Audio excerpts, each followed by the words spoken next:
Hi, I'm Matt Robeson here on Cliff Schecter's channel, and sometimes people have a remarkable way of calling their shot. This is Babe Ruth in 1932, and was probably the most famous example of telling the world exactly what you were about to do. And now, the person telling us exactly what he's about to do is Donald Trump. That's what one of America's most celebrated scholars told me and former U.S. Congressman Paul Hodes on the Beyond Politics podcast. Jonathan Rauch of the Brookings Institution wrote an article about it for The Atlantic that stayed at the top of their 10 most read list for more than a week because it's really scary stuff. The Trump and MAGA movements have told us what the plan is. We no longer have to speculate about how a second term looks. A combination of the actions that Trump took in the post-election period, the actions that we've seen unveiled by the January 6th committee, they basically have shown us what they will do. And in fact, have the things I mentioned in my article that they're going to do, they've done all but one of them already. So what is this nightmarish postcard from the future? What does it look like? John breaks it into 6 categories. Step 1, install toadies in key positions. His example is Jeffrey Clark, who plotted with Trump to overthrow the 2020 election and who Trump wanted to make the head of the Department of Justice. If that name sounds familiar, that's because he's been in the news recently. Mr. Clark's home, we're learning, was just searched Wednesday morning. Federal investigators carrying out a pre-dawn search at the home of Mr. Clark. The New York Times reporting that this is part of the, quote, sprawling inquiry into efforts to overturn the election. Seems nice. Imagine people like that at the head of every major agency of government. Step 2 is something that longtime listeners to the Beyond Politics podcast may be familiar with because we've covered it in depth. President Trump plans in a second term to follow through on his scheme to remove thousands of government officials just below that top level of agencies and install MAGA loyalists. That means the people who work for you in your government would have to take a MAGA loyalty test to get a job or to keep a job.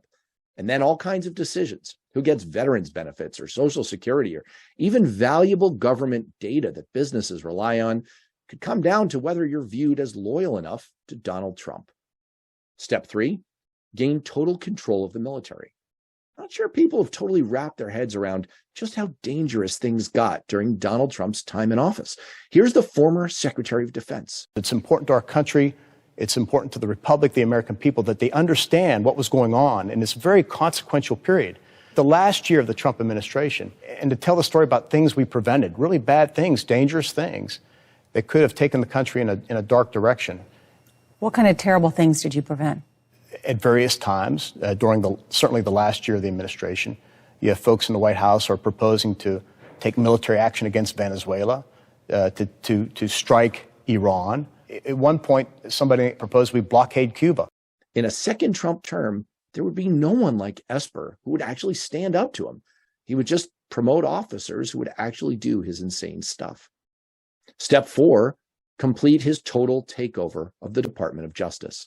Check out this report if you want to learn more about how badly Donald Trump and his Attorney General William Barr politicized and abused the power of the Department of Justice. In a second term, with a political operative leading the DOJ, FBI, intelligence, and security agencies, we can expect dozens of criminal investigations into Trump's political enemies that will intimidate, bankrupt, or actually jail those who stand against him. John Rauch's 5th category is weaponizing the pardon power.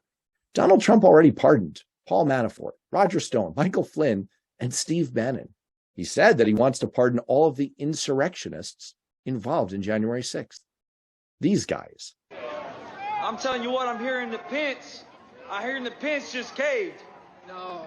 Is that true? I didn't I'm hearing reports that Pence caved. No I'm way. telling you, if Pence caved, we're going to drag through the streets. You politicians are going to get drugged through the streets.